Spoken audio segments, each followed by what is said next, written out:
Hello. Welcome to my worst nightmare. You're probably wondering why I just said that, but as you can probably tell, I'm about to do an oil painting. Uh, Ignore the air conditioning. Now, I am familiar with oil painting already. In fact, it's the only form of painting I did in my first year of college, but as some of you already know, I was not very fond of it. A couple of months ago, one of my aunts asked me to do a painting for her, and I debated doing it with acrylic, but my brain was like, you know what? Let's do it again. So, here we are. Behold. So, as you can see, I got my thumbnails over here and the water bottle. I kind of want to incorporate some water in there, so we'll see how that goes. So, yeah, I'm just gonna start by sketching it in with a colored pencil, and hopefully it turns out good, because if not, I'm probably gonna cry. Yeah. I tried to think of a funny paint joke, but I couldn't.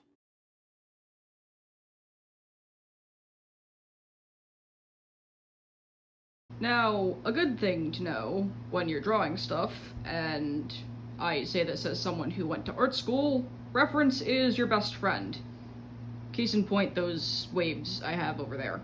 One piece of information that I feel like I should share, if you're gonna do a sketch with a pencil or a colored pencil, the material of the canvas is gonna wear that stuff down really quick.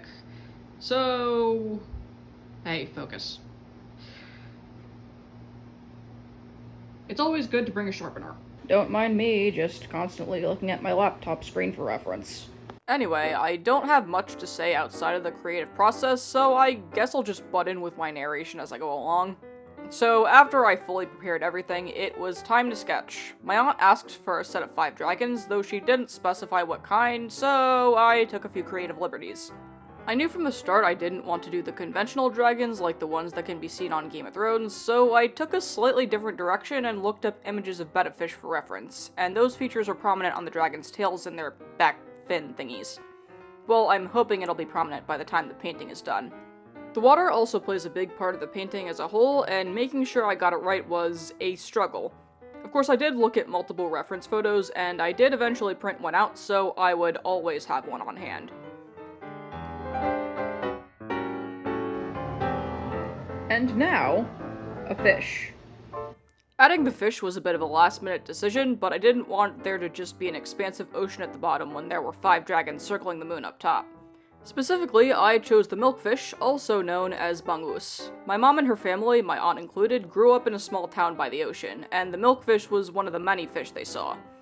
I don't know, just me flexing my big brain powers, I guess. Ever since graduating from college, I've mostly stuck to smaller pieces, which isn't what I wanted with this piece, especially given that there was a lot I wanted to fit in. So I went with an 18 by 24 canvas, which happens to be the canvas size I was stuck with when I was painting in college. And now that I think about it, that was the smallest we were allowed to go. Irony! It's funny because 18-year-old me would have screamed at the sight of another 18 by 24, but stepping back from a canvas that size for a few years does wonders to your brain, and now I'm really not that mad about it. Sorry, younger me, but there is no escape. The light cannot reach you here.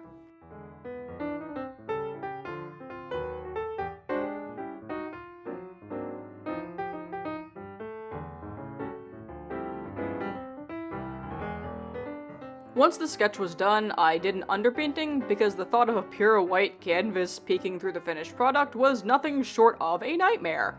Like, imagine you're painting and having the time of your life, and then you finish it, and you take a closer look, and see there's white patches in an otherwise perfect painting. Ugh. I used a bit of, I think, the phthalo blue paint with some of the solvent. I did partially regret doing that at first, since I could barely see most of my sketch, but I was still able to make out enough of the sketch to know what I was doing, so it wasn't a total loss.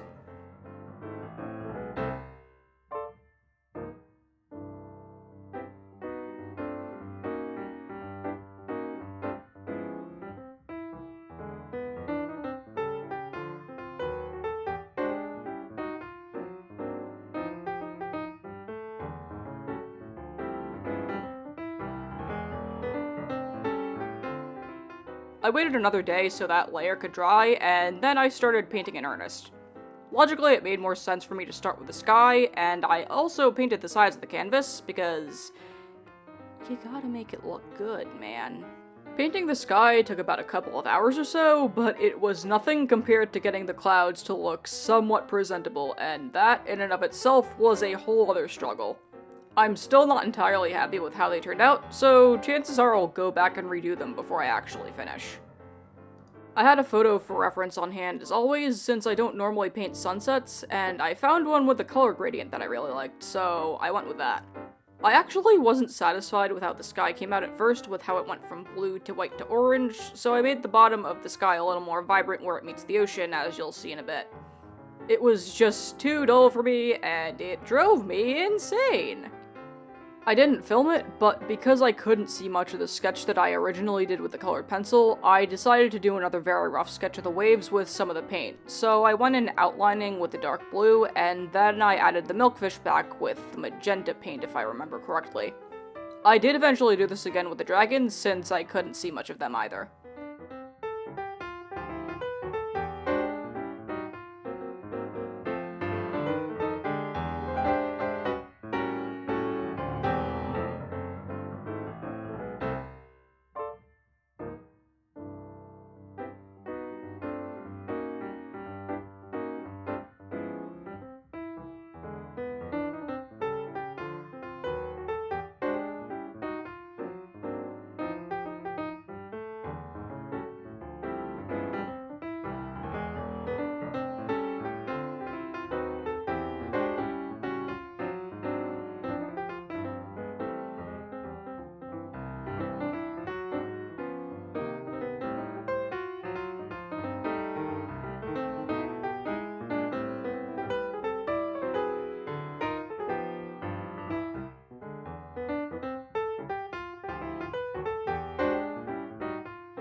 And now, the most fun part of this painting so far, and also the most difficult. The ocean. I started out with a number of blue shades and just tried blending it, but things weren't quite going the way I wanted to. So I figured, let me just use it as the base and just shape things as I go. You know, trust the process, which is something I've always struggled with since I am a very stubborn and very impatient person when it comes to getting stuff done. And if I can't immediately figure out the solution to a problem, my brain goes bonkers. But I decided to power through it, mostly because of my need to have this look absolutely perfect.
I returned to the painting 2 days later, and I guess something clicked because for whatever reason, or maybe because the layer underneath had already dried, I found it much easier to make the water more reflective, as you can see with the orange highlights.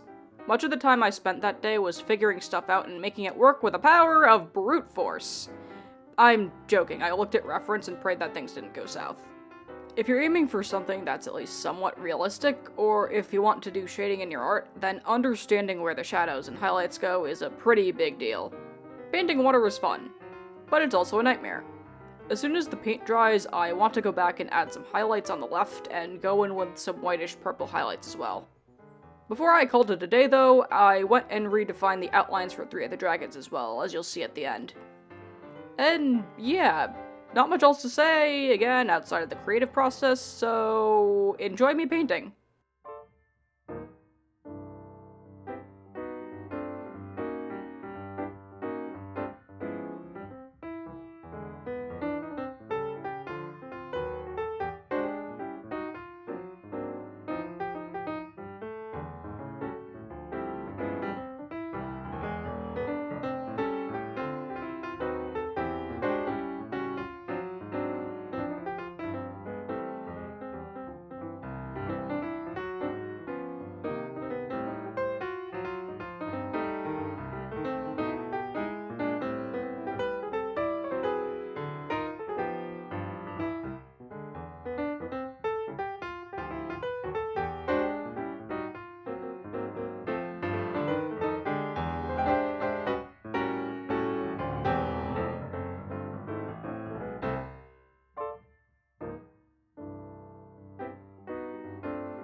And that's really all I did.